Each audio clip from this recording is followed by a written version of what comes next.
तो अब आते हैं भारत के संविधान पर, जिसको बोलते हैं इंडियन कॉन्स्टिट्यूशन। ठीक है, तो भारतीय संविधान, संविधान क्या है? वैसे तो हम बता सकते हैं कि संविधान एक पुस्तक है जिसमें भारत को सुचारू रूप से चलाने के लिए कुछ नियम दिए गए हैं, जिसको संविधान कहा गया है। ठीक है, यानी कि हमारा जो नियम, जो कानून व्यवस्था जो चलती है, ठीक है, जो हमको आज़ादी मिली है, जो हमारे कर्तव्य हैं और जिससे भी ये सब चलता है ना, वो सब चीज़ें जिस बुक में लिखी हुई हैं उसको बोलते हैं कॉन्स्टिट्यूशन। ठीक है, और हमारे भारत का संविधान लिखित संविधान है। ठीक है, अब आते हैं संविधान सभा। जो संविधान, पहले तो हम पढ़ेंगे कि संविधान बना कैसे।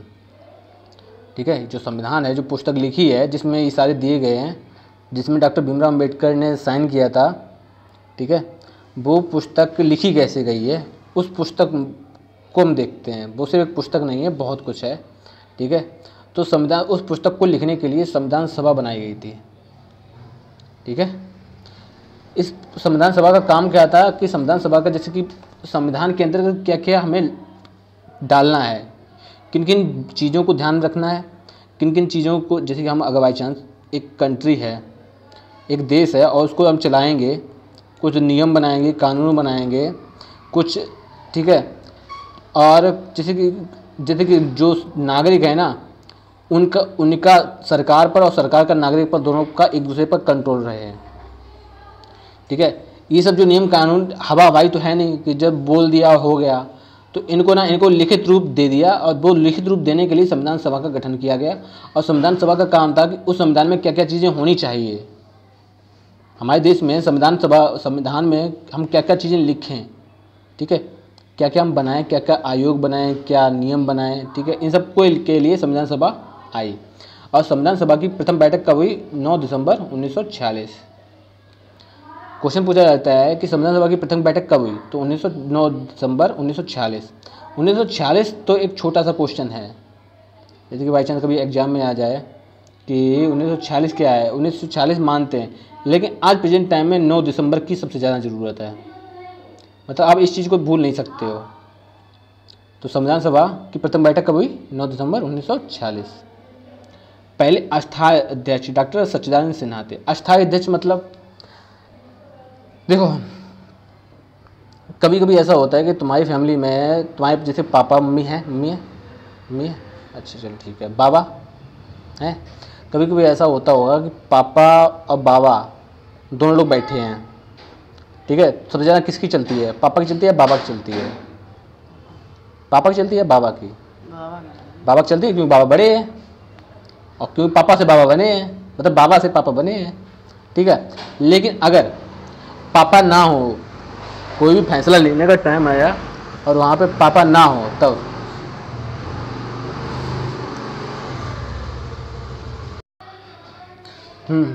जिसके अगर बाबा नहीं है तो उनका पद भार पापा देखेंगे बाबा की गैर मौजूदगी में। कब तक देखेंगे? जब तक बाबा नहीं आ जाते। तो वो क्या हो गए? अस्थायी हो गए। ठीक है, तो अस्थायी मतलब टेम्परेरी, समझ रहे हो? टेम्परेरी मुखिया कौन हो गया? पापा हो गए। क्योंकि परमानेंट मुखिया कौन है? तो है बाबा, राइट। तो वही सीन यहाँ पर है, जो परमानेंट, जो टेम्परेरी अध्यक्ष यानी टेम्परेरी चेयरमैन। जैसे कि कोई कॉलेज है और कॉलेज में अगर प्रिंसिपल नहीं है तो उसकी जगह उनका नीचे वाला देखेगा। तो वही बात है कि पहले प्रिंसिपल चुना नहीं गया था, तो इन्होंने कहा कि पहले एक अस्थायी अध्यक्ष यानी टेम्परेरी चेयरमैन चुन लो, उसके बाद हम सबकी राय लेंगे, उसके बाद हम परमानेंट चेयरमैन चुनेंगे। तो टेम्परेरी चेयरमैन कौन थे? सच्चिदानंद सिन्हा। और फिर परमानेंट चेयरमैन कौन हो गए? राजेंद्र प्रसाद। ठीक, जब संविधान सभा बनी तो उस संविधान सभा में सदस्य कितने थे? तो 389। समझे? जो जब संविधान सभा बनी, संविधान सभा में कुछ लोग भी तो होंगे। अब 2-4 लोग तो हो तो नहीं सकते, क्योंकि हमें पूरे देश का संविधान लिखना है। अब हमारे देश 140 करोड़ आबादी है। 140 करोड़ आबादी के लिए सिर्फ 3-4 लोग तो काम करेंगे नहीं, बहुत सारे लोग काम करें, बहुत बड़े बड़े विद्वान काम करेंगे। जो हर चीज़ में पारंगत होंगे। तो वो कितने लोग थे? 389। ठीक है, क्वेश्चन ऐसा पूछा जाता है कि संविधान सभा में सदस्यों की संख्या कितनी थी, तो हम कितने पे टिक करेंगे? 389 पर। ठीक है, अब 389 लोगों को उन्होंने डिवाइड कर दिया। ठीक है, अब देखते हैं देखो 389 लोगों में कौन कौन थे। 389 लोग कहाँ कहाँ से आए थे? तो 292 ब्रिटिश प्रांतों से, 292 ब्रिटिश प्रांतों से और 4 चीफ कमिश्नरी क्षेत्रों से और 93 देसी रियासतों से थे। देखो ब्रिटिश प्रांत थे। ब्रिटिश प्रांत क्या होता है? ब्रिटिश प्रांत जैसे कि ऐसा क्षेत्र जिसमें पूरी तरह से ब्रिटेन का कंट्रोल था। पूरे भारत पर ब्रिटेन का कंट्रोल था। कुछ चीज़ें ऐसी थी जो आज भी, जैसे नहीं राजा कोटा के कुछ ऐसी जगह थी जहाँ पर ब्रिटेन का कंट्रोल नहीं था, मतलब जहाँ पर वो खुद ही राज करते थे। और 4 चीफ कमिश्नरी क्षेत्र, यानी चीफ कमिश्नरी क्षेत्र भी बनाए गए थे, जैसे कि जहाँ पर ज़्यादा हुड़दंग मच रहा हो, ठीक है, उन क्षेत्रों को चीफ कमिश्नरी क्षेत्र के अंदर ला दिया गया, यानी कि वहाँ का पूरा शासन कमिश्नर देखेगा। ठीक है, तो जो यहाँ से जो ब्रिटेन प्रांत थे, उन प्रांतों से कितने लोग लिए गए? 292। 4 लोग चीफ कमिश्नरी क्षेत्र से आए गए, डन। और 93 लोग देसी रियासत से आ गए। देसी रियासत समझ रहे हो? मतलब इन जो देसी रियासत मतलब वो है कि जहाँ पर ये लोग, यहाँ पर ब्रिटेन कंट्रोल नहीं करती थी, यानी कि जो वहाँ पर जो न्यायपूर्ण व्यवस्था थी ना, वो वहाँ के राजा महाराजा करते थे, और यहाँ पर ब्रिटेन के लोग करते थे जो भी न्याय है, समझ रहे? और 4 चीफ कमिश्नरी क्षेत्रों से आ गए। तो टोटल कितने हो गए? 389 हो गए। डन। इतनी चीज़ पूछेंगे अभी। अब कांग्रेस से 208, मुस्लिम लीग से, देखो कांग्रेस से 208, देखो ये लोग कितने हुए? 3 2 5 5 4 9, 389। कांग्रेस से 208, मुस्लिम लीग से 73, अन्य दलों से स्वतंत्र उम्मीदवार निर्वाचित हुए। उसके बाद क्या हुआ कि जो वोटिंग हुई, ठीक है, वोटिंग हुई, वोटिंग में 208 लोग कांग्रेस के जीते, 73 लोग मुस्लिम लीग के जीते, ठीक है, और 15 लोग निर्दलीय जीते। जैसे नहीं आज चुनाव होता है, जैसे कि कांग्रेस है, सपा है, भाजपा है, इस तरह से वहाँ उस टाइम, ये 1947 से पहले जब हमारा देश आज़ाद हुआ है, उस टाइम से पहले की बात कर रहे हैं हम। ठीक है, डन। तो उस टाइम से पहले की बात कर रहे हैं, तो उस टाइम पे जब चुनाव हुए तो उनमें से 208 कांग्रेस के लोग जीते, ठीक है, 73 लोग जीते मुस्लिम लीग से। मुस्लिम लीग मतलब जो आज पाकिस्तान बना हुआ है ना, पाकिस्तान को बनाने में जिसका हाथ है, जिस पार्टी का हाथ है, उस पार्टी को बोलते हैं मुस्लिम लीग। समझ रहे? पाकिस्तान जो बना है ये इस मुस्लिम लीग की बदौलत बना है। हमारे देश में पहले पाकिस्तान हमारे देश का भाग था, लेकिन मुस्लिम लीग की वजह से, ठीक है, वो आधा आधा हो गया। उसके बाद जो स्वतंत्र, अब कुछ ऐसे 15 ऐसे लोग थे जो ना कांग्रेस के थे ना मुस्लिम लीग के थे, यानी वे किसी पार्टी के नहीं थे, निर्दलीय बोलते हो ना, वे निर्दलीय थे। तो टोटल कितने हो गए? 8 3 11, 11 5 17 और 2 7 8 9, 297 लोग। ठीक है, 297 लोगों को चुनाव हुए, और जिन 297 लोगों के चुनाव हुए थे उस टाइम। डन। संविधान का औपचारिक रूप से प्रतिपादक अंबेडकर ने किया था। संविधान का औपचारिक रूप से प्रतिपादन किसने किया? अंबेडकर ने। अंबेडकर का पूरा नाम BR अम्बेडकर, भीमराव अम्बेडकर। डन। प्रथम बार संविधान सभा की राष्ट्रीय कांग्रेस द्वारा 1936 में फैजपुर में। पहली बार संविधान सभा कहाँ की गई? तो फैजपुर में की गई 1936 में। ठीक है। संवैधानिक सलाहकार अंबेडकर बंगाल देशी रियासत से आए थे। संवैधानिक सलाहकार अम्बेडकर बंगाल देशी रियासत से थे। ठीक है, अब प्रारूप समिति देखते हैं। अब जैसे कि संविधान को बनाने के लिए हमको एक, जैसे कि आज तुम किताब पे नहीं, किताब जब खोलते हो ना तो उसमें लिखा होता है एक ये चैप्टर, एक ये चैप्टर, एक ये चैप्टर, एक ये चैप्टर, एक ये चैप्टर, एक ये चैप्टर, समझ गए। अब जो संविधान की जो किताब लिख रहे हैं उसमें से चैप्टरों के नाम भी तो बनाने हैं, समझ गए। उस संविधान, उस चैप्टर के नाम को जो भी है वो प्रारूप समिति बोलते हैं उसे। तो संविधान जो प्रारूप समिति बनाएगी, जो चैप्टर बनाए गए उन चैप्टरों को कब से जो समिति बनाएंगे, कौन कौन लोग बनाएंगे और कैसे बनेगी वो समिति, उसका कोई हेड होगा। ठीक है, कोई भी चीज़ अगर हमें कोई एक चैप्टर, कोई एक किताब लिखनी है उस किताब में, और वो किताब हम चाहते हैं कि पूरे देश में लागू हो जाए, उस किताब में जो भी लिखा हुआ, तो वो किताब कोई एक पर्सन थोड़ी ना लिखेगा, बहुत सारे लोग मिलकर लिखेंगे और फिर बहुत सारे लोग अलग अलग सुझाव देंगे कि ऐसे लिखनी चाहिए, ऐसे लिखनी चाहिए, ऐसे लिखनी चाहिए, उसमें ये डालना चाहिए, उसमें ये ऐसा डालना चाहिए। सब लोग अपने अपने सुझाव देंगे। एक चेयरमैन होगा जो उन सभी सुझावों को सुनेगा, फिर डिसाइड करेगा कि ऐसा है, जैसे कि 10 लोगों ने एक ही सुझाव दिया, अलग अलग सुझाव दिए, तो वो डिसाइड करेगा कि इनमें से कौन सा सुझाव सबसे अच्छा है। ठीक है, फिर वो उस सुझाव को उस किताब में डालेगा।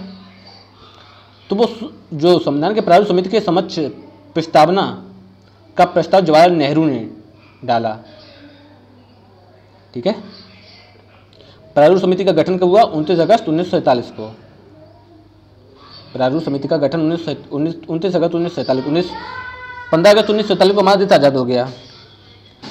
15 अगस्त को आज़ाद हुआ ना। अब आज़ाद तो हो गया, लेकिन हम अपने देश को अब चलाएं कैसे? अब देखो, हमें संविधान की जरूरत क्यों पड़ी? क्योंकि सब लोग तो बेकाबू हो चुके थे, लूट फूट होने लगी, मार काट होने लगी, लोगों ने अपने अपने हित, समझ रहे। जब जिस देश में कानून व्यवस्था लागू नहीं होगी, जहाँ पर पुलिस प्रशासन लागू नहीं होगा, आर्मी नहीं है, कुछ भी है ही नहीं, तो वहाँ पर तो लोग अपने अपने इसको पकड़ के उसको मारेंगे, इसका माल छीनेंगे, इस तरह का होगा। ठीक है, अब जब 15 अगस्त 1947 को हमारा देश आज़ाद हो गया, तो फिर क्या हुआ कि इसके 14 दिन बाद प्रारूप समिति की गठित की गई। ठीक है, संविधान ने प्रारूप समिति के समक्ष प्रस्तावना का प्रस्ताव, संविधान में प्रारूप समिति यानी प्रस्तावना का जवाहरलाल नेहरू ने प्रस्ताव रखा। संविधान 26 जनवरी 1950 में लागू हो गया। हमारा देश आज़ाद हुआ 15 अगस्त 1947 को। देखो, 15 अगस्त 1947 को हमारा देश आज़ाद हुआ। ठीक है, तो अब आज़ाद तो हो गया है, अब उनको जरूरत पड़ी कानून को। कानून कब, जो संविधान, हमारा संविधान लागू कब हुआ? 26 जनवरी 1950 को। ठीक है, इसकी रचना हेतु संविधान विचार सर्वप्रथम स्वराज पार्टी 1924 में प्रस्तुत की गई। ठीक है, यानी कि जो हमारे देश में एक संविधान होना चाहिए, हमारे देश में देश का एक संविधान होना चाहिए, ये विचार किस पार्टी ने दिया था? क्वेश्चन ऐसा आ जाता है। तो वो थी स्वराज पार्टी। 1924 में जो स्वराज पार्टी थी, ठीक है, उस स्वराज पार्टी ने 1924 में एक विचार प्रस्तुत किया था कि हमारे देश में भी एक संविधान होना चाहिए। ठीक है, जो 26 नवंबर 1949 को स्वीकृत किया गया। यानी कि देन किसकी थी? स्वराज पार्टी की। ठीक है, लेकिन उन्होंने उस टाइम इग्नोर कर दिया कि यार ऐसा है कि ऐसा हो नहीं सकता। ठीक है, लेकिन बाद में जब हमारा देश आज़ाद हो गया 1947 को, ठीक है, तब उन लोगों ने सोचा कि अब बात तो यार स्वराज पार्टी ने 1924 में सही कही थी, ऐसे तो काम चलेगा नहीं, वरना हम तुमको मार डालेंगे तो हमको मार डालेंगे, इससे क्या मतलब है। तो 26 नवंबर 1949 को इनका विचार एक्सेप्ट कर लिया गया और संविधान बनाकर 26 नवंबर 1949 को स्वीकृत कर लिया, यानी बनकर कंप्लीट हो गया 26 नवंबर 1950 को संविधान हमारा। डन। तो क्वेश्चन क्या आ सकता है कि जो स्वराज पार्टी ने संविधान बनाने का विचार कब दिया? 1924 में दिया, या 1924 में 1924 में संविधान बनाने का विचार किस पार्टी ने दिया? स्वराज पार्टी ने। डन। संविधान हमारा बना कब? संविधान हमारे बनने को, एक पूरी किताब लिखने में 2 वर्ष 11 माह 18 दिन लगे, लगभग 3 वर्ष, समझ गए। अब प्रमुख समितियां देखते हैं। अब संविधान है तो उसमें समितियां भी होंगी। समिति मतलब चीज़ें डिवाइड कर दी गई ना, कौन सी चीज़ किस चीज़ में रहेगा। अब देखो इनको समितियां देखते हैं। संचालन समिति के अध्यक्ष कौन थे? डॉक्टर राजेंद्र प्रसाद। संघ संविधान समिति के अध्यक्ष कौन थे? जवाहरलाल नेहरू। ठीक है। प्रांतीय और प्रांत संविधान समिति, प्रांतीय संविधान समिति या प्रांत समिति के अध्यक्ष कौन थे? सरदार वल्लभ भाई पटेल, जिनकी मूर्ति गुजरात में बनी है सबसे बड़ी, यूनिटी, एकता का प्रतीक। किसको माना जाता है? सरदार वल्लभ भाई पटेल।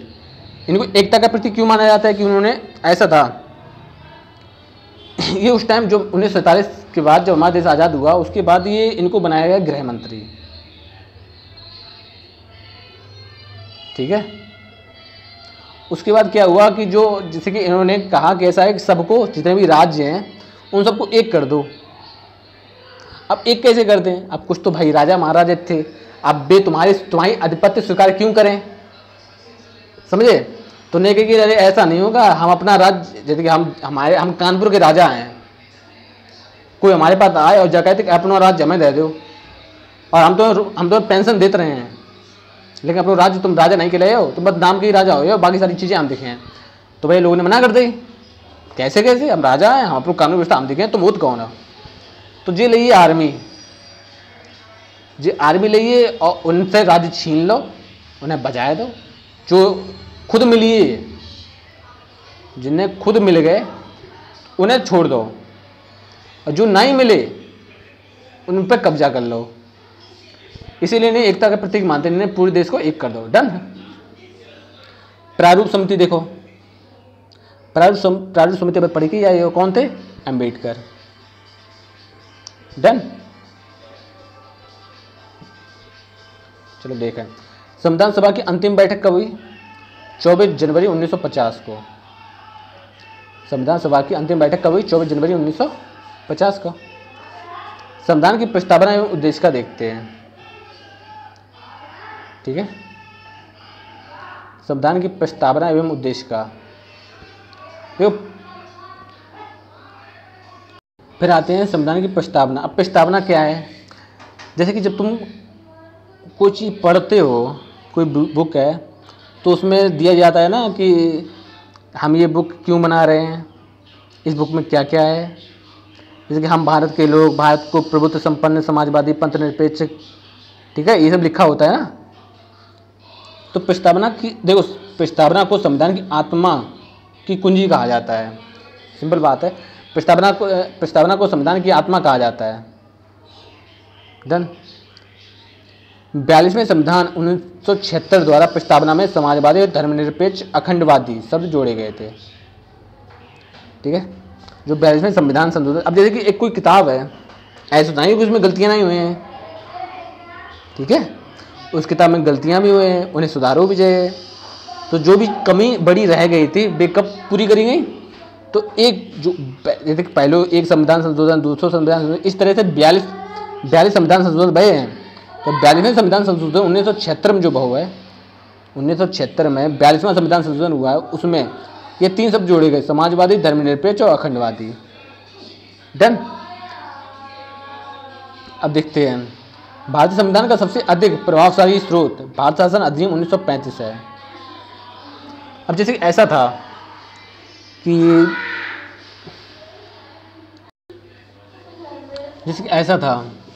ये भारत शासन अधिनियम 1935 से सबसे ज़्यादा क्यों लिया गया है? देखो, अब संविधान है तो सबसे बड़ी बात है कि हमारा संविधान हमारी देन नहीं है, ये बहुत सारे देशों से बनाया गया है। बहुत सारे देशों में हमने भ्रमण किया है। ठीक है। भ्रमण मतलब घूमे हैं बहुत सारे देशों में, अलग अलग देशों में जाके घूमे हैं, वहाँ से हमने सीखा है, वहाँ की चीज़ें लेकर आए और उनको किताब में लिख लिया। कि जैसे कि मान लो कोई चीज़ है, कोई खाना है, कोई खाना की डिश है, तुम्हें अच्छी लगी, तुम लिख लाए कि जा डिश यार हमू बने, अपने घर पर जाके हमू खाएं, बढ़िया डिश है। डन।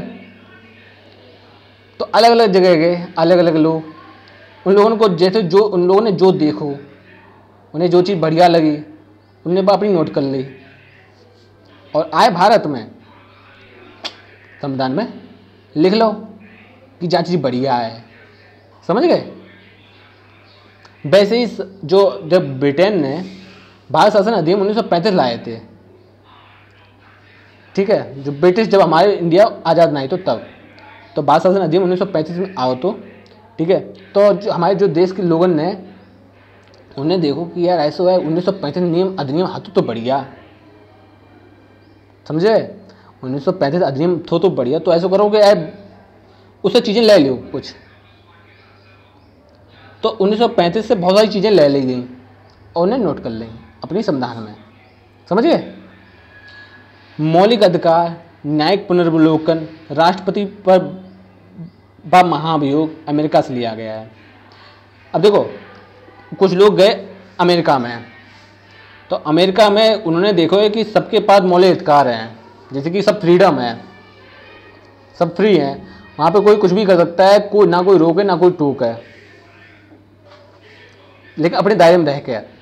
तो उसका न्यायिक पुनर्विलोकन, जैसे कि अगर बाई चांस न्यायिक पुनर्विलोकन उसे कहते हैं, जैसे कि अगर बाई चांस कहते हैं कि रिव्यू, अगर कोर्ट ने कोई आदेश दिया हुआ है, अब वो उस पर हम चाहते हैं कि यार उसको हमें बढ़िया नहीं लगता है, तो हम जैसे हमने हाई कोर्ट में, तो हम सुप्रीम कोर्ट में चले गए, तो वो क्या बोलते हैं न्यायिक पुनर्विलोकन, यानी कि अब न्याय पर दोबारा विचार करना। अब राष्ट्रपति, अब जो राष्ट्रपति है, अमेरिका के राष्ट्रपति सबसे ज़्यादा ताकतवर माने जाता है, ठीक है। तो हम लोगों ने कही किया जैसे कि यार अमेरिका को राष्ट्रपति देखो कितना बढ़िया है, हम भी यार राष्ट्रपति प्रणाली लेके आए हैं अपने देश में, ठीक है। महाभियोग, अब देखो ऐसा है कि बाई चांस कोई चीज़ है, कोई गलत करता है, हमने तुम्हें प्रधानमंत्री बनाया दो और बाद में पता लगो कि यार तुम तो यार हमारे देश को खान कुतरे आए, तो हम तुम्हें हटाएं कैसे। हटाने के लिए कोई ना कोई तंत्र चाहिए, कोई रास्ता तो होए, समझ गए, यानी कोई तरीका होए जिससे हम तुम्हें हटाए दें। मैं वो तरीका ही महाभियोग है कि हम ये सब चीज़ें कहाँ से लेकर आएँ। तो हमने अमेरिका से क्या क्या उठाया, मौलिक अधिकार उठाए, न्यायिक पुनर्विलोकन उठाया, राष्ट्रपति उठाया और महाभियोग उठाया, ये सब चार चीज़ें उठाई हैं, अमेरिका से ली हैं। डन। संसदात्मक शासन प्रणाली और या एकल नागरिकता। संसदात्मक शासन प्रणाली मतलब यहाँ पर संसद भी, पार्लियामेंट भी मुख्य है, पार्लियामेंट से ही प्रधानमंत्री चुन के जाता है, समझ गए। कोई भी कानून बनना होगा सबसे पहले संसद में पेश होगा, संसद से एग्री करेगा, उसके बाद राष्ट्रपति साइन करेगा, बिना संसद से पास हुए वो राष्ट्रपति पर नहीं जाएगा। तो क्या है, संसदीय संसदात्मक शासन प्रणाली है। और एकल नागरिकता, यानी कि हमारे जो भारत में ना एकल नागरिकता है। नागरिकता मतलब ऐसे तो नहीं है कि तुम्हारा घर है, ठीक है, और एक पड़ोसी घर है, सबको छोड़ो, हाँ तुम्हारा एक घर है और एक पड़ोसी घर है। अब तुम जा कहो कि हम जो घर में रहे वो घर में रहे, ऐसा नहीं हो पे, तुम या तो जवाले घर में रहो या तो वाले घर में रहो। तो क्या है, एकल नागरिकता। अगर तुम जाबाली देश में हो और अमेरिका में रहना चाहते हो तो तुम्हारे पास एक रास्ता है, या तो तुम अमेरिका के नागरिक बन जाओ या तो तुम भारत के नागरिक बन जाओ, दो में से एक ही के नागरिक बन सकते हो। अगर तुम अमेरिका के बन रहे हो तो भारत को छोड़ना पड़ेगा, अगर भारत के बन रहे हो तो अमेरिका को छोड़ना पड़ेगा। डन। अब इंग्लैंड से देखो, सुनो ये सब चीज़ें कहाँ से ली गई हैं, ब्रिटेन से ली गई हैं। नीति निर्देशक तत्व, नीति निर्देशक तत्व होते हैं जिसको बोलते हैं डायरेक्टिव प्रिंसिपल, ठीक है, DPSP बोल सकते हैं। तो ये कहाँ से आया है, आयरलैंड से। मौलिक कर्तव्य रूस से, रूस में USSR। मौलिक कर्तव्य क्या होता है, देखो ये ऐसा होता है, अगर मौलिक अधिकार तुमसे छीने जा रहे हैं तो तुम जाके कंप्लेन कर दियो जाए थाने में, और तुम्हारे जिनने तुम्हारे मौलिक अधिकार छीने ना अभी जेल में पहुँची हैं। लेकिन मौलिक कर्तव्य ऐसे हैं कि अगर बाई चांस तुम पूरे नहीं कर रहे हो तो जाना ही कि तुम्हें कोई सज़ा दी है, तुम्हें कोई सज़ा नहीं दी है, पर तुम्हारी इच्छा है। अब जब बताओ, अपने घर अपना रूम साफ सफाई अच्छे स्वच्छ रखना चाहिए, जो तुम्हारा कर्तव्य है ना। अब तुम नहीं रख रहे हो तो जब तुम्हारी गलती है, जब आपका पुलिस वाले आए कि तुम्हें उठाए आए कि अरे तुमने अपने रूम में साफ सफाई करने की, झाड़ू करने लगाओ, जो तुम्हारा कर्तव्य है ना, समझ गए। तो ये सब कहाँ से लगा है, रूस से लगा हुआ है। राष्ट्रपति की आपातकालीन शक्तियाँ, जर्मनी। अब राष्ट्रपति आपातकालीन शक्तियाँ, देखो ऐसा है कि आपातकालीन शक्तियाँ वे होती हैं जैसे कि जो सडन लागू होती हैं, समझ गए। मतलब विपत्ति पर, यानी कोई कहीं कोई विद्रोह हो जाए या बाहरी आक्रमण हो जाए, जैसे पाकिस्तान ने भारत में आक्रमण कर दो तब, ठीक है, या हमारे यहाँ वित्तीय संकट पड़ जाए, मतलब कि पैसा खत्म, समझ गए, तो वो क्या होता है, आपातकालीन स्थिति होती है। तो ये सब कौन लागू कर सकता है, ये सब साइन होता है राष्ट्रपति के, ठीक है। लेकिन ये सब ये जो शक्तियाँ आई हैं कहाँ से ली गई हैं, जर्मनी से, ठीक है। संविधान संशोधन,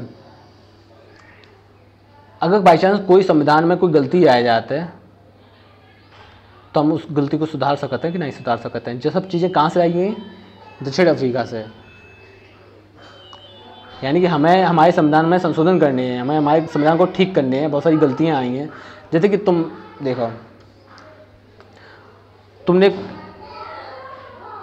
सवाल सॉल्व करे, तुम गए, अब तुम्हारे पास एक ऑप्शन, तो तुमने तो या तो तुम पेन से लिख लियो या तो पेन से लिख लियो। पेन से लिखे हो तो मिटा के दोबारा सही कर दो, जे पेन से लिखे हो तो भैया वो काट के ही सही हो पे, बिगाड़ नहीं पे हो, समझे। तो ये सब जो पेंसिल से लिखने वाला सिस्टम किसने, मतलब पेंसिल से मतलब तुम्हें समझा रहे हैं। तो दक्षिण अफ्रीका से संविधान संशोधन है, यानी कि जो ठीक करने की प्रक्रिया दक्षिण अफ्रीका से लाई गई है। अब तुमने 42वें संविधान संशोधन देखो, तो जो 42वें संविधान संशोधन 1976 में बनो, जिसमें 3 शब्द जोड़े गए, समाजवादी, पंथनिरपेक्ष, धर्मनिरपेक्ष और अखंडता, ठीक है। अब आते हैं संघ सूची और राष्ट्र सूची, संघ सूची और राज्य सूची, ये सब कहाँ से आई हैं, कनाडा से। अब देखो कनाडा से क्यों आई है, कनाडा में मतलब जो यूएसए कनाडा के अंतर्गत, ठीक है, ओके, यानी कि कनाडा का खुद का भी संविधान है, अब वो यूएसए के संविधान से भी चलता है, यानी कि वहाँ पे 2 संविधान, दो प्रक्रियाएं हैं। डन। संविधान की अनुसूचियां देखते हैं। निर्माण के समय 8 थी संविधान की अनुसूचियां, जब बनाई गई थी तो उस टाइम 8 थी, बाद में आके 12 हो गई, कुछ चीज़ें बढ़ा दी गई, ठीक है, समझ रहे हो। प्रथम अनुसूची देखते हैं, भारतीय संघ के घटक राज्य एवं संघ शासित क्षेत्रों का। अनुसूची 2 है, विभिन्न पदाधिकारियों को प्राप्त होने वाले वेतन। अब देखो इसे कैसे हम समझ पाए हो कि बहुत आसानी तरीका से याद भी हो जाए और हमें पढ़ना भी ना पड़े। भारत संघ के घटक यानी कंपोनेंट्स, यानी तत्व, यानी एलिमेंट्स, राज्य एवं संघ शासित क्षेत्रों का विभिन्न पदाधिकारियों को प्राप्त होने वाले वेतन। अब देखो कोई भी है, कोई भी इंसान कर्मचारी ये काम कर रहा है तो उसको वेतन दोगे कि नहीं दोगे, फ्री में तो काम करेगा नहीं, तो उसके वेतन के बारे में बताया गया। अनुसूची 3 में पदाधिकारियों के सम्मत। देखो अब हम आज प्रेजेंट टाइम में जाते हैं तो हमें क्या मिलता है, हम सैलरी पहले देखते हैं, जैसे कि हम कोई वैकेंसी फॉर्म डालते हैं तो हम सबसे पहले क्या देखते हैं, सैलरी की सैलरी कितनी है, ठीक। सैलरी बढ़िया मिल गई हमें, हमने फॉर्म डालो, सिलेक्ट हो गए, फिर हमें ट्रेनिंग भेज दो। अब देखो पदाधिकारियों की शपथ, अब जब वहाँ पहुँचेंगे तो हम लिखेंगे ना, मैं कर्तव्यनिष्ठ होकर अपना कार्य सही से निभाऊंगा, ये मैं वचन देता हूँ, ठीक है। तो अनुसूची 3 में, अनुसूची 2 में पदाधिकारियों के वेतन की बात कही गई है और अनुसूची 3 में पदाधिकारियों की शपथ मैं, समझ गए। अनुसूची 4 में देखो, राज्यसभा में विभिन्न राज्यों एवं संघीय क्षेत्रों का प्रतिनिधि। तो इन 2 में तो वेतन और शपथ की बात हो गई। अब आते हैं अनुसूची 4, राज्यसभा में विभिन्न राज्यों एवं संघीय क्षेत्रों के प्रतिनिधि। अब राज्यसभा में देखो, राज्यसभा और लोकसभा होते हैं, राज्यसभा होता है स्थायी सदन और लोकसभा बोलते हैं अस्थायी सदन, ठीक है, डन।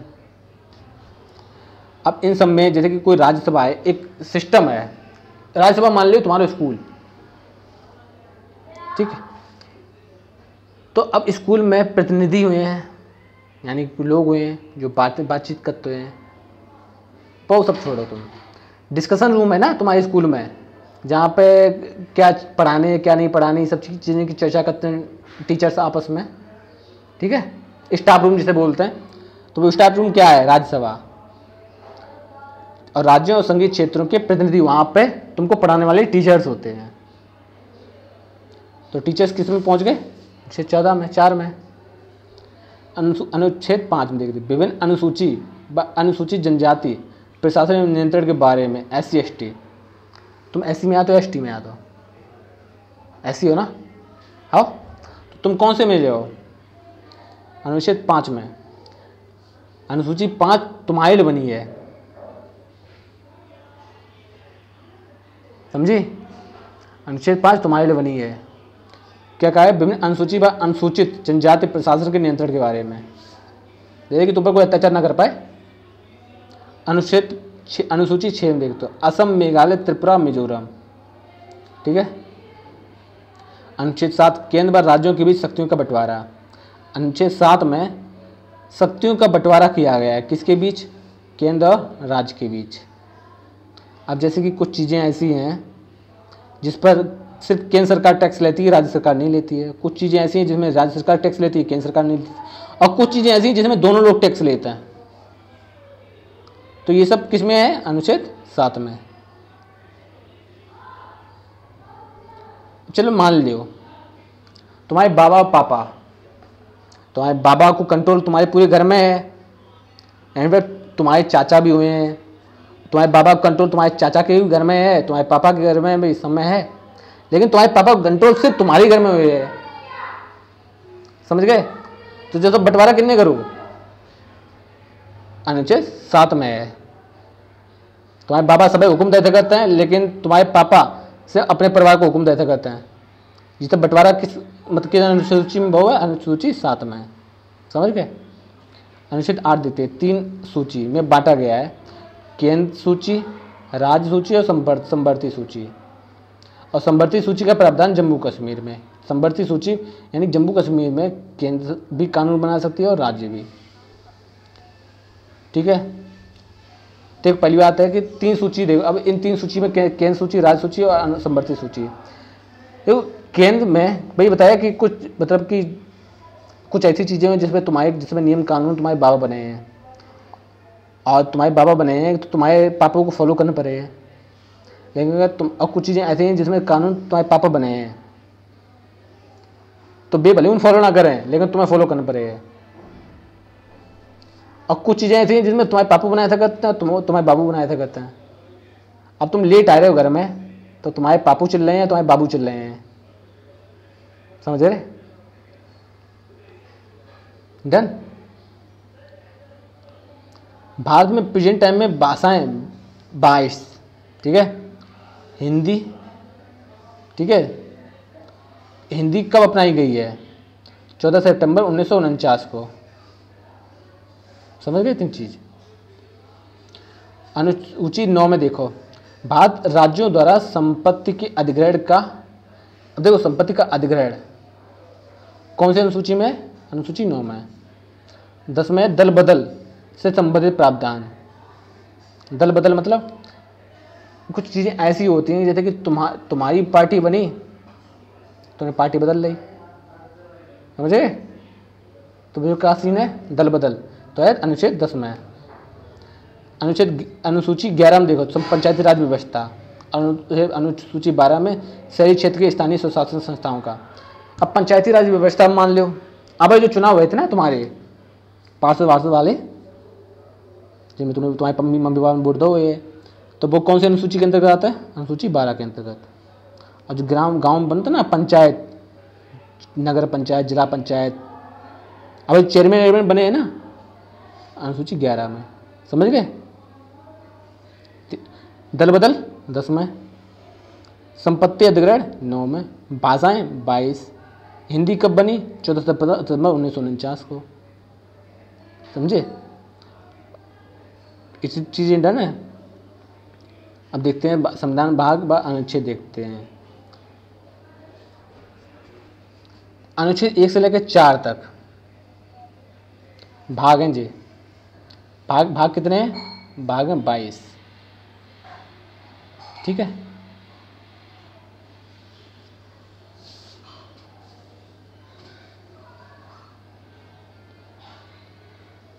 ओके।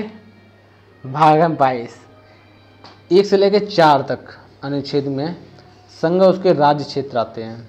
संघ और उसका राज्य 1 से लेकर 4 तक।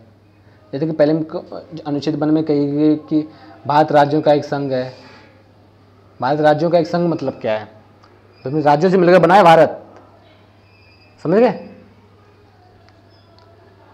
5 से लेकर 11 में नागरिकता है, ठीक है। नागरिकता कॉन्सेप्ट कहाँ से आया हुआ है?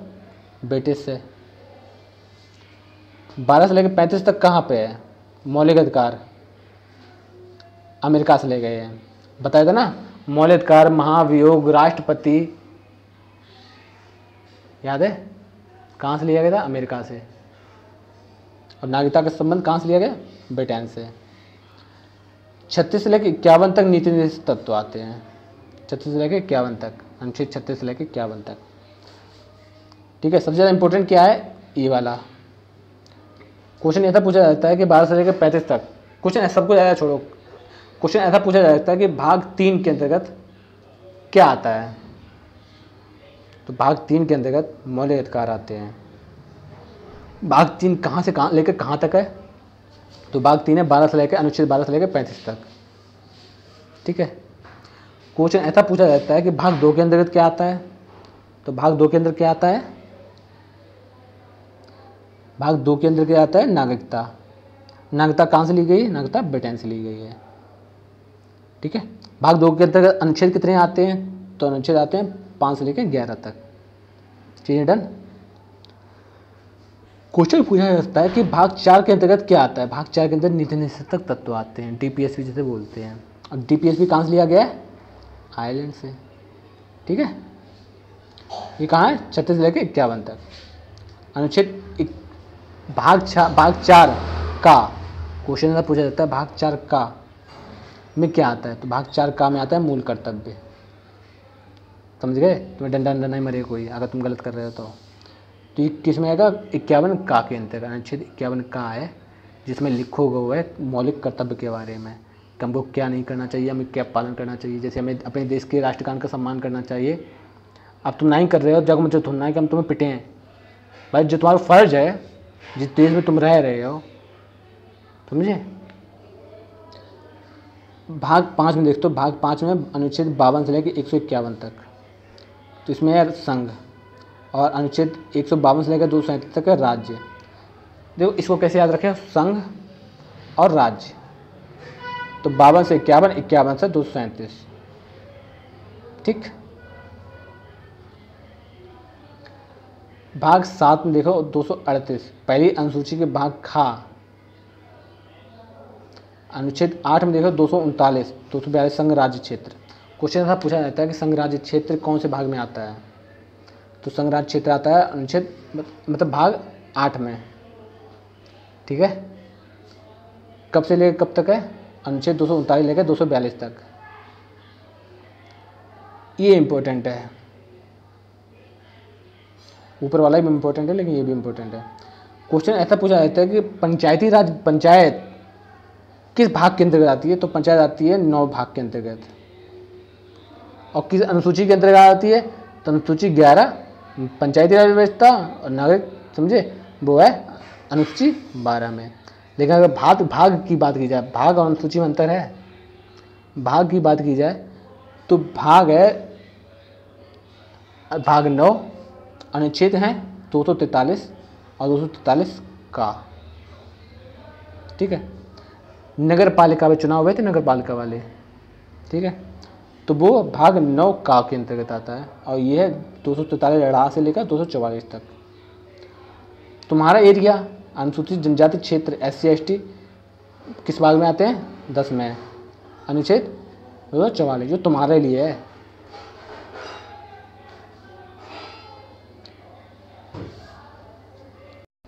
अब आते हैं भाग 11 पर, ठीक है।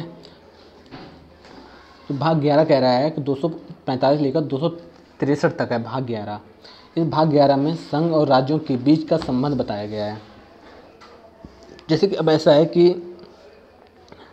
राज्यों में अलग अलग मुख्यमंत्री होंगे, उनकी समस्याएं भी अलग अलग होंगी, एक सेंटर होगा जो राज्यों से बड़ा होगा।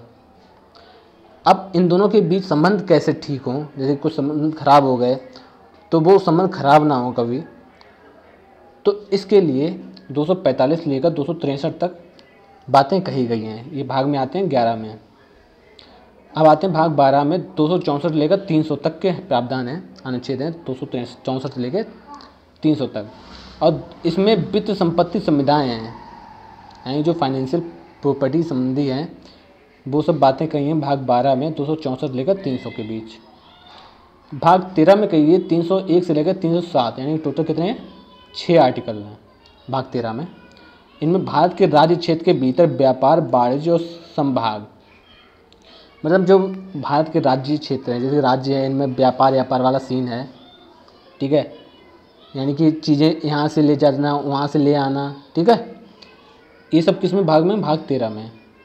भाग 14 में कही गई 308 से लेकर 323 तक है अनुच्छेद। इसमें संघ एवं राज्य के अधीन सेवाएं हैं, संघ और राज्य के अधीन सेवाएं, ठीक है। और अनुच्छेद 15 324 से लेकर 329 के बीच में निर्वाचन की प्रक्रिया 324 से लेकर 329 तक है। कितने हो गए 5, यानी कि इसमें 5 अनुच्छेद में निर्वाचन संबंधी बातें कही गई है। किस भाग में, अनुच्छेद 15 में, मतलब भाग 15 अनुच्छेद 324 से लेकर 329 तक। भाग 16 में बताई गई है, भाग 16 में भाग है, मतलब अनुच्छेद है 330 से लेकर 342 तक। कितने टोटल हैं 12 अनुच्छेद हैं। इनमें कुछ वर्गों के संबंध में विरोध उपबंध है, विशेष उपबंध, कुछ वर्गों के संबंध में विशेष उपबंध किए गए हैं भाग 16 में। भाग 17 में 343 से लेकर 351 में राजभाषा की बात की गई है। 343 से लेकर 351 के बीच राजभाषा, हमारी राजभाषा क्या है, हिंदी है, ठीक है। भाग 18 में 352 से लेकर 360 आपात उपबंध हैं, 352 से लेकर 360, ठीक है। भाग 19 में 361 से लेकर 367 प्रकीर्णन, समझिए। भाग 20 में 368 में संविधान संशोधन बताया गया है। संविधान का संशोधन कौन किस में होगा, 368 के अंतर्गत संविधान का संशोधन। जैसे कोई भी चीज़ें आती हैं और उनको संशोधित करना है, यानी कि उनको, समझ रहे हो, उनको ठीक करना है, तो वो 368 अनुच्छेद आएगा। ये भाग कौन सा है, भाग 20, यानी कि हमको ये भाग 20 याद रखना है, बहुत ज़रूरी। संविधान संशोधन, ठीक है। अब बाई चांस सब कुछ भूल जाओ तब तुमको क्या याद रखना है, ये जो एस है ना, एस इस तरह से बना है, ये 2 लग रहा है, 2 ई है, ऐसा है, तो ऐसा कर सकते, ऐसा बना सकते, तो भाग 20 हो गया, समझ गए। तो भाग 20 में संविधान संशोधन की बातें की गई हैं। और ये अनुच्छेद कौन सा आता है, 368। इतनी चीज़ क्लियर। 369 से लेकर 392 तक भाग 21 में अस्थायी संक्रमणकालीन और विशेष उपबंध हैं, अस्थायी संक्रमणकालीन और विशेष उपबंध हैं भाग 21 में 369 से लेकर 392 के बीच। उसका लास्ट में भाग आता है भाग 12 393 से लेकर 395, यानी 2 आर्टिकल हैं इसमें, 2 अनुच्छेद। संचित नाम प्रारंभ हिंदी में प्राधिकृत पाठ, ठीक है। अब फिर से देख लो, इनमें सबसे ज़्यादा इंपॉर्टेंट क्या है। भाग 2 5 से लेकर 11 तक नागरिकता की बात की गई है। भाग 3 12 से लेकर 35 तक मौलिकता की बात की गई है। भाग 4 36 से लेकर 51 तक नीति निर्देश तत्वों की बात की गई है। भाग 4 का अनुच्छेद 51 का मूल कर्तव्य की बात की गई है। भाग 9 में 343 से लेकर 343 ड़ा, ठीक है, 343 ना, ठीक है, कहाँ पर है, हाँ, ये इसमें पंचायत की बात की गई है, ठीक है। और नगर पालिका की बात 9 का में की गई, ठीक है। उसके बाद आता है भाग 15। भाग 15 में 324 से लेकर 329 तक, यानी टोटल 5 आर्टिकल हैं। और इसमें निर्वाचन की बात की गई कि निर्वाचन कैसे होगा, ठीक है। उसके आता है भाग 20। भाग 20 से आपको संशोधन की दिख रहा है इसी से, ठीक है। तो संविधान का संशोधन भाग 20 में होगा, 368 में। इतनी चीज़ क्लियर। अब आते हैं संघ और उसके राज्य क्षेत्र, अनुच्छेद 1। अब जो भी इम्पोर्टेंट है वो सब हम देखेंगे। तो संघ एवं राज्य क्षेत्र, अब अनुच्छेद 1 में कहा गया है संघ का नाम व क्षेत्र। अनुच्छेद 2 में नए राज्यों का प्रवेश व स्थापना, जैसे कि यूनियन इज द स्टेट, मतलब जो भारत है राज्यों का संघ है, ये अनुच्छेद 1 में बात कही गई है। अनुच्छेद 2 में नए राज्यों का प्रवेश और स्थापना, जैसे कि नए राज्यों का प्रवेश और स्थापना, जैसे कि अगर हमने किसी नए राज्य को कंट्रोल किया है, वो हमारे भारत में मिलना चाहता है, तो उसके मिलने की प्रक्रिया क्या है, समझ गए? उसकी स्थापना कैसे होगी, ये सब किस्म बातें कहाँ भी कही हैं? अनुच्छेद 2 में। अनुच्छेद 3 में तेलंगाना नए राज्यों का निर्माण तथा उनकी सीमा तथा नामों में परिवर्तन। जो तेलंगाना, जैसे कि आंध्र प्रदेश से तेलंगाना अलग हुआ, तो वो तेलंगाना अनुच्छेद 3 के अंतर्गत आता है। जो तेलंगाना जो अलग किया गया, आंध्र प्रदेश से तेलंगाना अलग किया गया, इसमें देखो जो भाग 2 में इसमें ये बात कही गई है कि नए राज्यों का प्रवेश, लेकिन इसमें ये बात नहीं कही गई कि एक ही राज्य को काट के अलग करना, अलग अंदर करना, मतलब प्रवेश एक नया राज्य बनाना, लेकिन किसी दूसरे राज्य को काट कर नया राज्य नहीं बनाना, और किसी दूसरे राज्य को काट कर अलग करना, उसका नाम परिवर्तित करना, उसकी सीमा तय करना, जो दूसरा राज्य बनाया उसकी सीमा ये है, तो वो अनुच्छेद 3 में कही गई बात। अनुच्छेद 4 में पहली व चौथी अनुसूची में संशोधन, यानी कि जो नाम व क्षेत्र जो इन्हें, ठीक है, नाम में संघ का नाम व क्षेत्र, ये सब पहली व चौथी अनुसूची में संशोधन की बात कही गई है। अब आते हैं नागरिकता, इम्पोर्टेंट है। नागरिकता किस भाग में है? भाग 2 में। किस में है? 5 से लेकर 11, ठीक है, ये देखो 5 से लेकर 11। एकल नागरिकता एवं विधि निर्माण की प्रक्रिया कहाँ से आई है? ब्रिटेन से, के संविधान से ली गई है। बताया था ना, एकल नागरिकता वाली प्रक्रिया ब्रिटेन से। अमेरिका में कौन सी? अमेरिका में डबल नागरिकता है, ठीक है, यानी कि उनके राज्यों की अलग नागरिकता है और उनके देश की अलग नागरिकता है। अनुच्छेद 5 में देखते हैं संविधान के प्रारंभ पर नागरिकता। अनुच्छेद 6 में पाकिस्तान से भारत आए व्यक्तियों की नागरिकता का अधिकार। जो पाकिस्तान से भारत में लोग आए हैं, व्यक्ति हैं, उनकी नागरिकता का अधिकार देखते हैं अनुच्छेद 6 में। अनुच्छेद 7 में पाकिस्तान को प्रवास करने वाले व्यक्तियों की नागरिकता का अधिकार, ठीक है। अनुच्छेद 8 में भारत के बाहर रहने वाले भारतीय व्यक्तियों की नागरिकता, ठीक है। अनुच्छेद 9 में विदेशी राज्य की नागरिकता स्वेच्छा से अर्जित करने वाले व्यक्तियों को नागरिक ना होना। विदेशी राज्य की नागरिकता स्वेच्छा से अर्जित करने वाले व्यक्तियों को नागरिक ना होना। अब मूल अधिकार देखते हैं भाग 3 में। मूल अधिकार कहाँ से कहाँ तक है? 12 से लेकर 35 तक। डन। अनुच्छेद 12 में मूल अधिकार की परिभाषा दी गई है। अनुच्छेद 13 में मूल अधिकारों से असंगत या उनका अल्पीकरण करने की विधियाँ।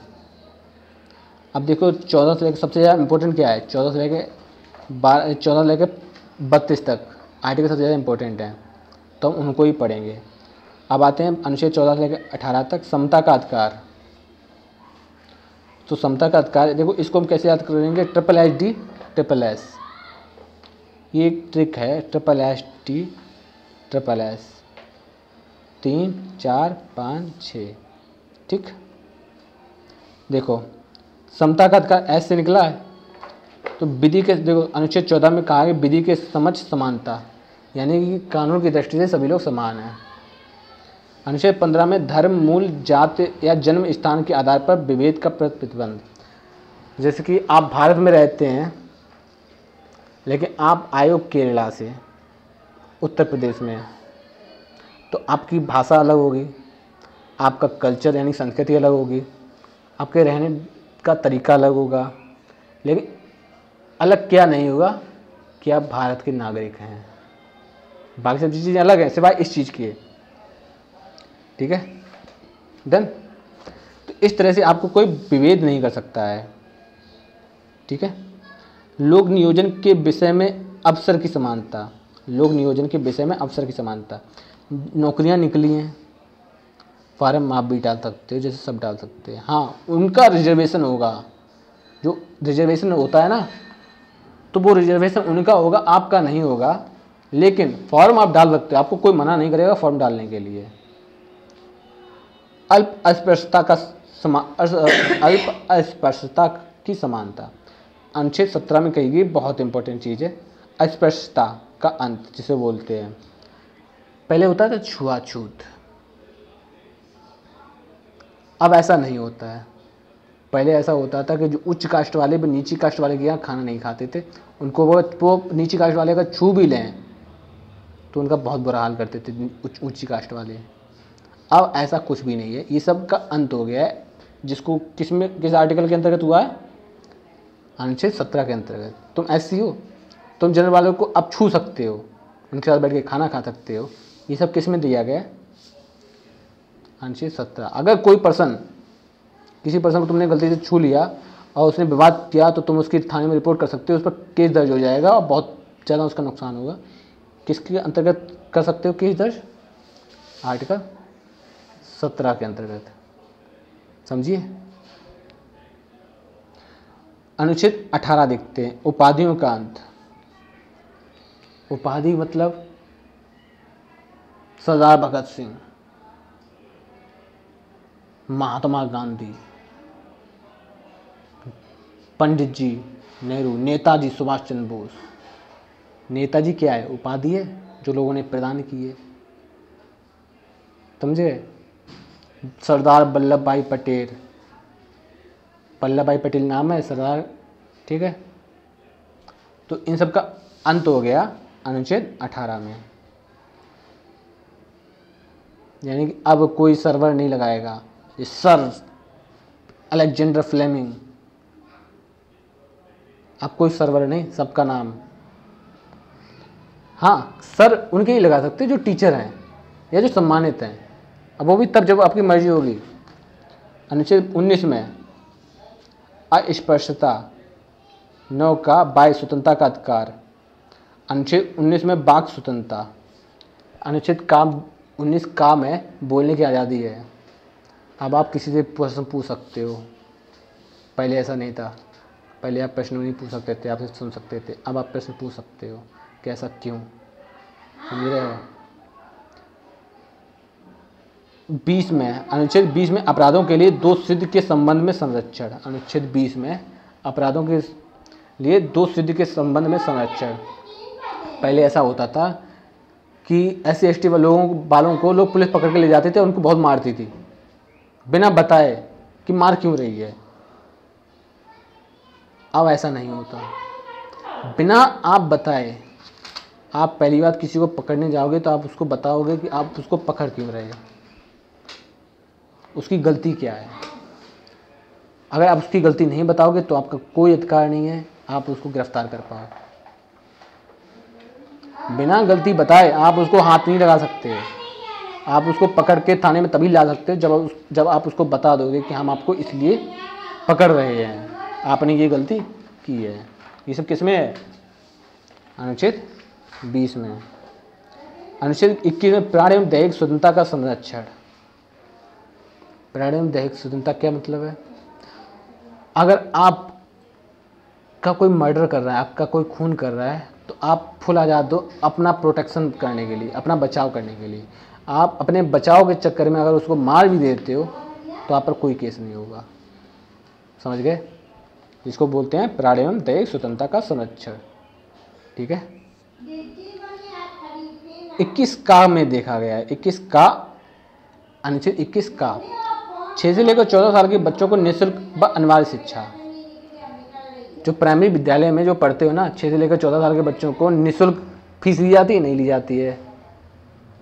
किताबें मुफ्त मिलती हैं, खाना भी मिलता है, रोटी कपड़ा मकान, मतलब क्या बोलते हैं ना, सब कुछ मिलता है। किस में कही गई है? अनुच्छेद 21 का के अंतर्गत 6 से लेकर 14 साल के बच्चों को निःशुल्क एवं अनिवार्य शिक्षा। अनुच्छेद 22 में कुछ दशाओं में गिरफ्तारी संरक्षण। कुछ दशाओं में गिरफ्तारी संरक्षण। अब गिरफ्तारी की संरक्षण कैसे? देखो, अनुच्छेद 23 से लेकर 24 में शोषण के विरुद्ध अधिकार दिया गया है। शोषण के विरुद्ध अधिकार मतलब 23 से लेकर 24 के बीच तुम्हारे लिए है। मानव के बलात् श्रम पर प्रतिबंध, जैसे कि इंसानों को खरीदा बेचा नहीं जा सकता। पहले ऐसा होता था कि मानवों का ही व्यापार होने लगता था। जैसे कि तुम बहुत गरीब हो, तो एक पर्सन आया, उसने कहा कैसा है, ये पर्सन मुझको दे दो, इसको हम खाने में लगाएंगे जाके। उसपा को सौदा कर लो 50,000 रुपया में, भाई बेच दो, भाई लेगी, काम कराओ जाके। लेकिन अब ऐसा नहीं है। अनुच्छेद 23 में कहा गया है कि आप मानवों का व्यापार नहीं कर सकते। कारखाना आदि में बालकों के नियोजन पर प्रतिबंध। पहले ऐसा होता था कि बालक कितना भी बड़ा हो उसको खानों में काम कराने के लिए भेज दिया जाता था, जैसे कोयला खाने, ठीक है, जोखिम भरे काम करने के लिए भेज दिया जाता। अब ऐसा नहीं है। अनुच्छेद 24 में बालकों को जोखिम भरे कामों में नहीं भेजा जा सकता है, और जो ऐसा करता हुआ पाया जाएगा उसको उचित कार्रवाई की जाएगी, उसको दंड भी देना पड़ेगा, और उसकी पेनाल्टी पड़ेगी रुपया, और हो सकता है जेल भी जाना पड़े। ठीक है।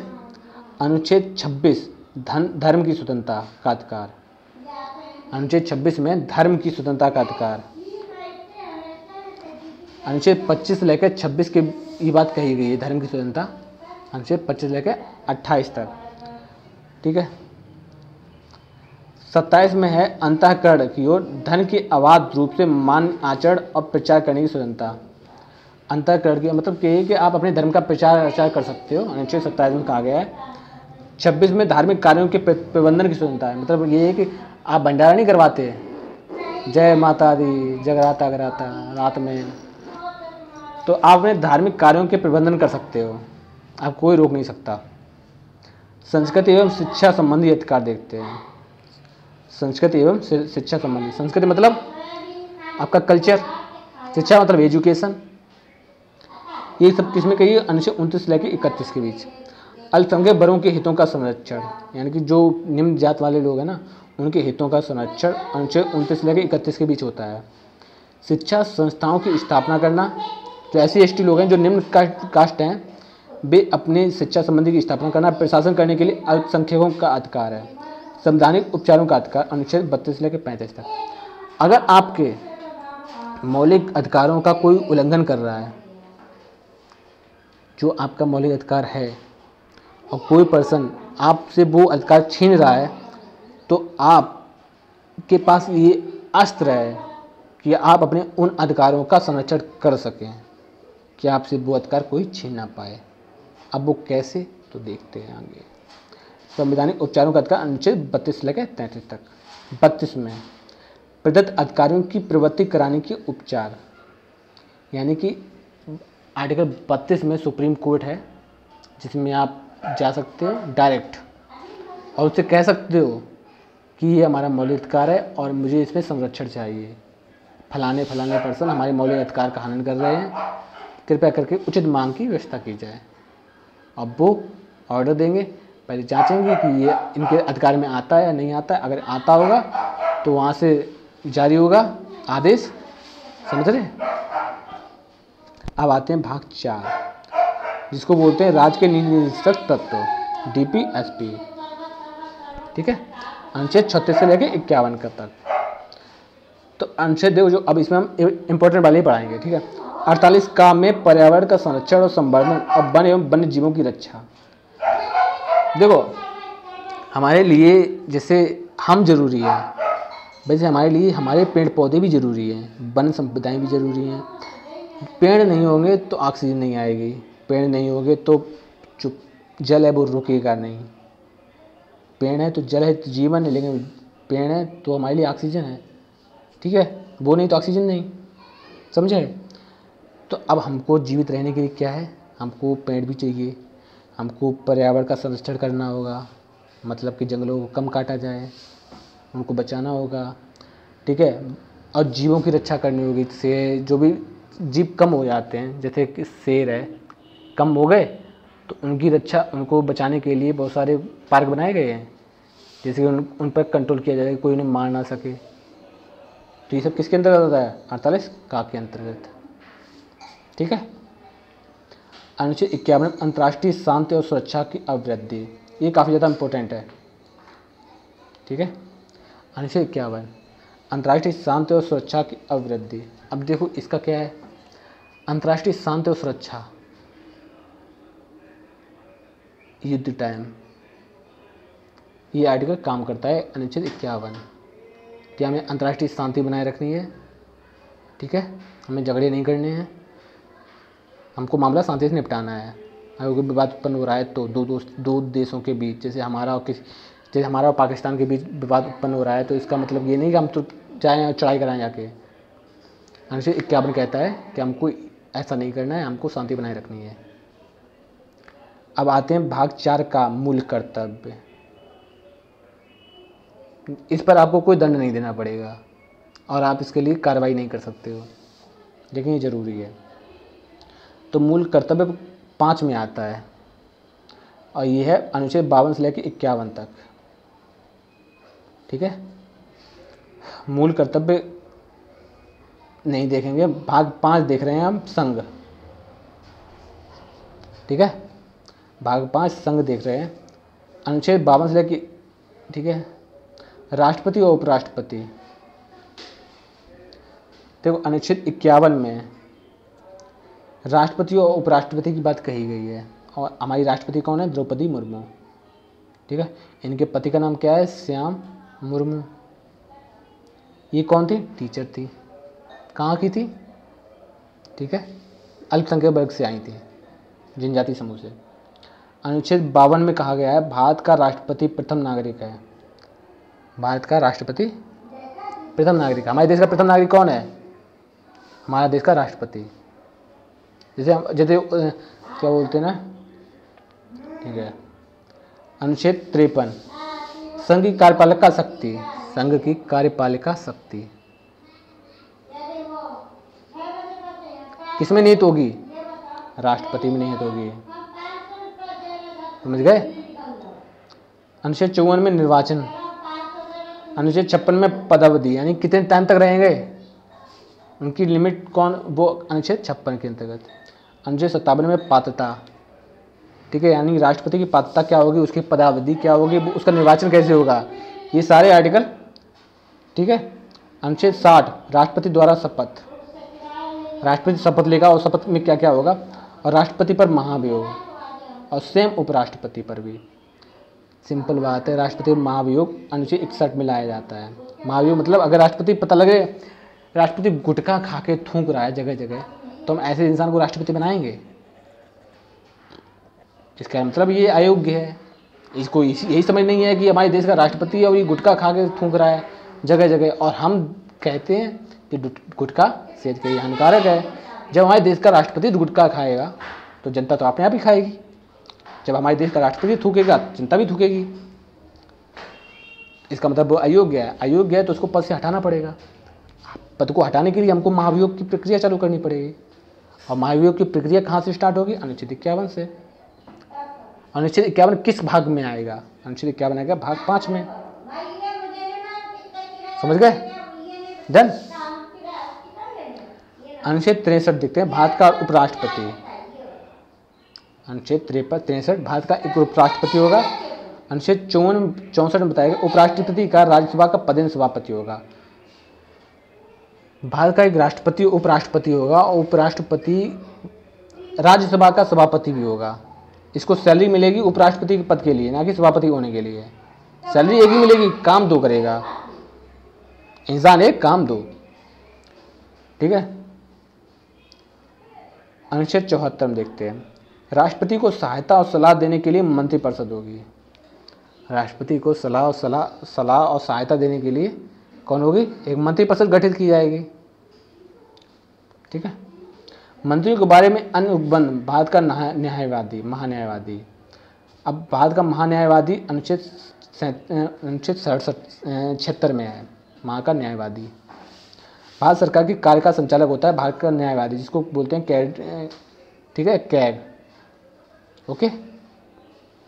संसद देखते हैं, संसद, इसको एक ट्रिक है, इसको आप संधि विच्छेद करोगे तो आएगा समदंसद। ठीक है। सा से सेवन, माँ से या माँ से ना, या ना भी बोलते हो, संधनसद।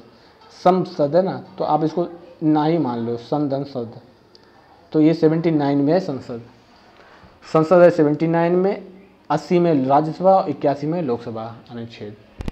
तो अनुच्छेद 79 में संसद है, अनुच्छेद 80 में राज्यसभा है, अनुच्छेद 81 में अनुच्छेद 81 में लोकसभा है।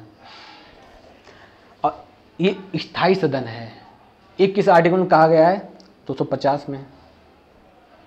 और जो लोकसभा है वो एक मिनट, जो राज्यसभा में कितने सदस्य होते हैं, कितने सदस्य हो सकते हैं? 250। और लोकसभा में 552। जो 552 सदस्य होते हैं वो होते हैं अस्थायी, और जो 250 सदस्य होते हैं वो तो होते हैं स्थायी। परमानेंट और टेम्परेरी वाला सीन है, ठीक है। संसद के अधिकारी देखते हैं। संसद के अधिकार, अनुच्छेद 89 राज्यसभा की का सभापति और उपसभापति। अनुच्छेद 89 में राज्यसभा का सभापति और उपसभापति के बारे में बात की, ये संसद के अधिकारी हैं, ठीक है। अनुच्छेद 93 में लोकसभा का अध्यक्ष और उपाध्यक्ष की बात की गई है, सारे इंपॉर्टेंट हैं। सभापति उपसभापति राज्यसभा के अनुच्छेद 89 में, और लोकसभा के अध्यक्ष और उपाध्यक्ष अनुच्छेद 93 में। धन विधेयक, जो बजट पास होता है ना, वो बजट की बात कहाँ कही गई है? 110 में। कोई भी विधेयक धन विधेयक है या नहीं, ये सभापति तय करेगा, ठीक है। ये किस में आता है? 110 में। धन विधेयक पर अनुमति 111 में, और 123 में संसद के विश्रांति का अध्यादेश पारित करने की राष्ट्रपति की शक्ति। अध्यादेश जारी करने की शक्ति राष्ट्रपति को 123 के अंतर्गत मिलती है, ठीक है। ऑर्डिनेंस जिसे बोलते हैं इंग्लिश में, ऑर्डिनेंस जारी करने की शक्ति 123 में राष्ट्रपति को है। उपराष्ट्रपति के बारे में देखते हैं अब। इसके निर्वाचन में संसद के सभी सदस्य भाग लेते हैं। उपराष्ट्रपति में इसके निर्वाचन में संसद के सभी सदस्य भाग लेते हैं। उपराष्ट्रपति का चुनाव लड़ने के लिए 20 प्रस्ताव एवं 20 अनुमोदक होने चाहिए, और इसकी जमानत राशि 15,000 रुपये होनी चाहिए। अगर तुम्हें उपराष्ट्रपति का चुनाव लड़ना है तो तुम्हारे पास 20 प्रस्तावों और 20 अनुमोदक हो कि हाँ हम लड़ाएंगे, नहीं हम लड़ाएंगे। और कितना रुपये जमा करना पड़ेगा? 15,000 रुपये जमा करने पड़ेंगे, तब आप उपराष्ट्रपति का चुनाव लड़ सकते हो, समझ गए। निर्वाचन गुप्त मतदान प्रणाली एवं अनुपातिक प्रतिनिधित्व के आधार पर होता है। गुप्त मतदान प्रणाली मतलब एक बीच में रख दिया जाएगा बॉक्स, उसमें जाओ डालो, ठीक है। हाँ, तो इसका निर्वाचन भी गुप्त निर्वाचन प्रणाली या अनुपातिक प्रतिनिधित्व के आधार पर होता है। उपराष्ट्रपति को शपथ ग्रहण राष्ट्रपति द्वारा कराया जाता है। उपराष्ट्रपति को शपथ कौन कराता है? राष्ट्रपति। ये अपना त्यागपत्र भी राष्ट्रपति को ही सौंपता है। अब उपराष्ट्रपति खास चीज़ क्या है? अगर राष्ट्रपति मान लो महाभियोग, राष्ट्रपति पर महाभियोग लगा दिया और राष्ट्रपति को हटा दिया उसके पद से, तो उसके पद पर उपराष्ट्रपति काम करेगा तब तक जब तक कि कोई नया राष्ट्रपति नहीं आ जाता। जब नया राष्ट्रपति आ जाएगा तो उपराष्ट्रपति अपने पद पर चला जाएगा, क्योंकि वो तो सभापति है ही राज्यसभा का, जिसको उसी सैलरी मिलती है। डन। वेतन उपराष्ट्रपति का होता है 4 लाख रुपया। कार्यकाल है 5 वर्ष। डन। उपराष्ट्रपति राज्यसभा का पदेन सभापति होता है, और इसे वेतन इसी के लिए ही मिलता है। उपराष्ट्रपति राष्ट्रपति की अनुपस्थिति में उसके समस्त कार्यों करता है और राज्यसभा की बैठकों में की अध्यक्षता करता है। भारत के प्रथम राष्ट्रपति डॉक्टर सर्वपल्ली राधाकृष्णन हुए हैं, ठीक है। भारत के प्रथम राष्ट्रपति कौन हुए हैं? सर्वपल्ली राधाकृष्णन। और स्वतंत्र भारत के डॉक्टर राजेंद्र प्रसाद। समझे? वर्तमान उपराष्ट्रपति हैं वेंकैया नायडू, जो अब हैं जगदीप धनखड़। अब नहीं है वेंकैया नायडू, अब नहीं है, जगदीप हैं बाद के उपराष्ट्रपति आज प्रेजेंट टाइम में। डन। उपराष्ट्रपति को हटाने की प्रक्रिया केवल राज्यसभा से ही शुरू हो सकती है। उपराष्ट्रपति को पर महाभियोग लगाना है, हमें उसको हटाना है उसकी पोजीशन से, तो हम सबसे पहले कहाँ जाएंगे? राज्यसभा में जाएंगे। राज्यसभा में इसकी हटाने की प्रक्रिया शुरू होगी, उसके बाद आगे प्रक्रिया आगे बढ़ेगी। डन। रुक जाओ, चलो ठीक है, देखते हैं कितना हाँ हो तो गया।